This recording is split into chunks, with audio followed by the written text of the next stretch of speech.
2:05 in the two top times in each event. And here she is in lane 4 of that best seat time in this preliminary, but she has been terrific.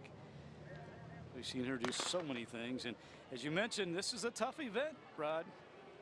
Well, it's a combination of speed and technique and then endurance, trying to hold your form and not get yourself crossed up. You talked about in the 100 meters, there's the 3 steps between each hurdle. Is there a certain amount of steps that I think it is 11, if I remember right. Certainly, I never did. Yeah. So, you're talking to a distance guy here, and we not only have to be athletic, you got to be somewhat coordinated in your head. You know, like chewing gum and walking at the same time type of thing. You got to count off 11 It's steps. very easy to get yourself twisted up in this kind of event, and pulling away and running very, very well. That's Afton Conway for Osborne, and she ends up winning. And it is Paige Baird she is from Buckland. Reagan Ast of Ingalls in lane 5. Centralia's Tamara Jones in lane 6. Macy Fairchild of Waverly in lane 7, and Elisa Kennedy of Waverly in lane 8. So Waverly with a possible opportunity to have chances of picking up some points there, although there was just about a fall in the first hurdle right there. Yeah, Patricia Hawkinson from Buckland had the best seat time, 47.5 coming into this. We saw her in the 100 meters hurdles too. So this is certainly her specialty. Hawkinson, comfortable. Oh, it got a little bit of a stutter step right there. These last 4 get really tough when you are really trying hard, and now Hawkinson getting a challenge here,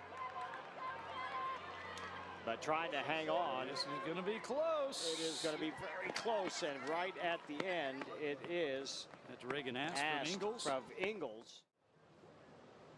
Wait, and 45. Pretty good time there from Kate Allen. 45.55 is a stout number. See what happens here as they are in the blocks. Now up and underway and out quickly, leaving no doubt at the moment. That is Allen. She is easily the first one to the hurdle. Now you have to watch how they jump, of course, because the hurdles are very staggered through the corner before they finally even out. And she's pulling away. Boy, Kate Allen is looking solid here so far. When you have a time like that, this is pretty much expected, isn't it? It is. You just got to take care of business. Don't hit anything. All right, Rod, don't jinx anybody. Yeah, don't jinx anybody. Already done that enough. Jensick is in lane 3, and if she can get over this last hurdle, she is going to be in the clear, and finishes in second. But it is Kate Allen pulling away from Heritage Crest, taking the win here in Heat 1. 5, Hayden Bachman from Meade in lane 6. Karis Hilbert from Bennington in lane 7. And Melena Adams from Utah will be in lane 8. And again, Riley Gleason, also the defending champion in this event from last year, a junior, Kinsley. And more than capable of putting up a few more big numbers here before this is all said and done. So we're going to be watching her closely, of course. Emma Green right the rest there. of them. Good look at her as they're off and running. Riley Gleason, by the way, the 44.72, second only to Kendall Nordis of Bishop Carroll, who's gone 44.64 this year. Pretty good for Class 2A. For Class 2A, it is as you said, that stopwatch does not lie, no matter what size school you are. And Riley Gleason pulling away. Oh, she just really needs to take care of business right here, not hit anything, not get injured. Just stay nice and strong. It's been a long day. These kids have had a lot of events. This starts getting a little bit, you start getting a little bit frazzled, especially when you take the beating that you take going over these hurdles when you're tired. But she may be in a class by herself in this event. That was just very, very easy. Bennington's Chloe Stanley.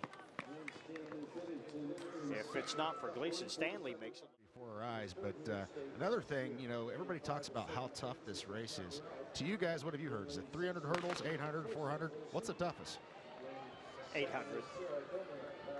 That's what I've been told. Now, I definitely can't know that. I was a state qualifier in the shot put. There you go. That's it. Okay, well, then for you, it's the weight man's relay, isn't it? Absolutely. You take this in the 800 and you put and the quarter, and that's pretty much the three that usually come to the forefront. I've been often told the 800, and not just by you, Rod, because of the fact. I mean, it's, you know, you're pretty much sprinting a pretty long distance there. Let's get to this seed. We've been. Wow, how about Riley Gleason? Sterling, Riley Gleason just. Check that. Sterling Taya Wilson, who we've mentioned quite a bit. She's going to get pipped right here, right at the end by chaparral Sophie Francis. That was a nice. Needham, who's gone 45-3. Scott Communities, Emily Smith, Kayla Morrison of Sterling, and then Ashlyn Akins of Erie, and Mariah Monroy of Cherryville. But wow, Needham, and we've already mentioned her name a couple of times. She really can produce something special here. And Mary Broxerman from Hoyt Royal Valley. Broxerman, a familiar track and field name in the state of Kansas. And Needham clearly to the first hurdle. Nice arm swing. A little sideways there. Got that left arm flailing back just a little bit. Awful hard to keep that left arm under control. But she is more than making up for it between every hurdle. That was very clean, and she is out of the corner and on her way. Nice arm swing, very relaxed, not laboring at all. Say make it look easy because it is not easy, but she is very, very relaxed as she gets to the finish line in fine fashion. Yeah, good run there from Lane Needham from Cheney. Thanks for spending some time with us. Chet Coupland from Sports in Kansas does such a terrific job. You're watching the girls 300-meter low hurdles. This is the first heat in Class 4A. Elizabeth Holmes from Abilene, joined by Mackenzie Underwood from Wamego, Baldwin's Abby Ogle, Carly Glassman from Lewisburg, Gerard's Rachel Steffen, Shelby Cox from Andale, Bishop Miege's Sarah Perico, Grayson Fries from Parsons, lanes 1 through 8. And this 300-meter low hurdle is always just a grind as they head down to the home stretch. 100 meters to go. Lane 7 doing pretty good. Sarah Perico from Bishop Miege getting some push now from Gerard's Rachel Stevens. Lewisburg's Carla Gassman. 1 hurdle to go. Lane 4 and then lane 3. So lane 4 looked like Carly Gassman and Abby Ogle of Baldwin 1 and 2. That's my unofficial results. Gassman from Lewisburg, Baldwin's Abby Ogle. And take a look at that.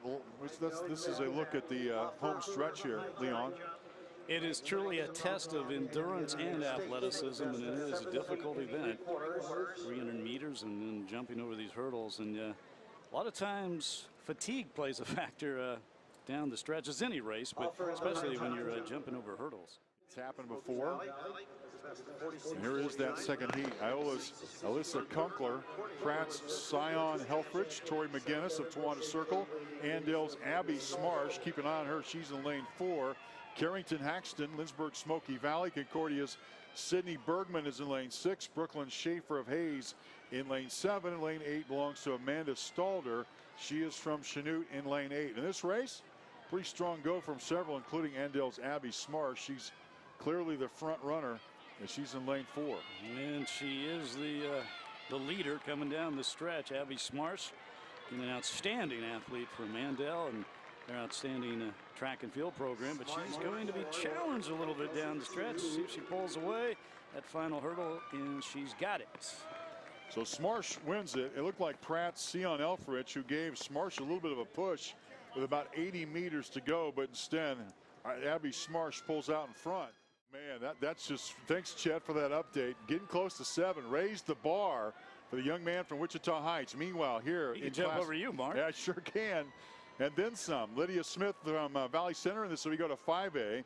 Pittsburgh's Susanna Kamels, Christian Sponzel from Carroll, Newton's Maggie Remsburg, she's in lane 4. Shelby Butterfield from Shawnee Heights, Blue Valley Southwest Amaya Simmons, Sierra Jackson from Topeka West is in lane 7. Mill Valley's Erin Miller, she's in lane 8. And in the lead at the moment, it's Newton's Maggie Remsburg. Remsburg is up by 10 meters. We've seen her qualify at another event before, and she is terrific. Getting a little closer here toward the end, though. See if she's got something left on that final hurdle. Shawnee Heights, Shelby Butterfield making a bit of a move, but it's going to be Newton's Maggie Remsburg. The Railers who looked impressive in the 4x100 meters thanks to Rensburg's contributions. All-time Shane Levy in Class 1A from Southern Cloud, Glasgow. 7 foot, was an All-American at Nebraska. A 2A, 7 foot. And these are just records done at state. There's actually better records. Brad Spear of Wichita East, I believe, went 7.4 and a half back in 1984 for the all-time Kansas record. Now, that was not done at state, so it's not a state record here, but it's still an all-time state record, if that makes sense. So you're watching at the moment on our screen the Class 6A second heat from the girls 300-meter low hurdles. Liliana King-Wilson from Lawrence Free stays in lane 1. Olathe East, Caitlin Wingate, Daniel Winslow from Olathe South. As they head down the home stretch, 50 meters to go. In the lead at the moment, Garden City's Taylor Savault. Savault with 1 hurdle to go. Olathe South's Danielle Winslow chasing her. And the win is going to go to Taylor Savault. So Savault is in.